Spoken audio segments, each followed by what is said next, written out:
আমি এখন দাঁড়িয়ে আছি মাতলা ব্রিজের ওপরে, মানে যেটাকে ক্যানিং ব্রিজও বলে, সাউথ 24 পরগনা, ওয়েস্ট বেঙ্গল। নদীর জল কেমন যাচ্ছে দেখছো, বেশ ভালো জল আছে, জোয়ার আছে, দুদিকে ম্যানগ্রোভ অরণ্য আছে, দারুণ দারুণ এক্সেলেন্ট। আর আকাশটাকে দেখো, একটা স্টিল ফটো তুলে নিই। দেখো নদী, ম্যানগ্রোভ অরণ্য, চড়ও পড়ে গেছে।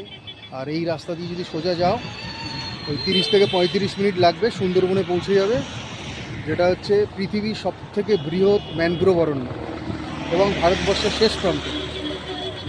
এখান থেকে দুটো লঞ্চ ঘাট আছে, একটা হচ্ছে সোনামুখী লঞ্চ ঘাট আর একটা হচ্ছে বদখালি লঞ্চ ঘাট। ওখানে গেলে লঞ্চে করে ওপারে পৌঁছে দিলে ওখানে ভ্যান, টোটো এগুলো আছে, তোমাকে হোটেলে পৌঁছে দেবে রাত্রে থাকার জন্য।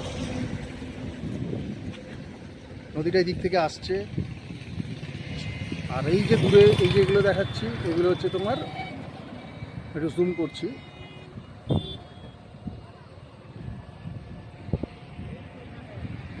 দেখো এগুলো হচ্ছে ফিশারি, প্রচুর মাছ চাষ হয়। বলে না ক্যানিং থেকে যে মাছগুলো আমাদের কলকাতার দিকে ঢুকছে, সব মাছ এগুলো এখান থেকে যায়।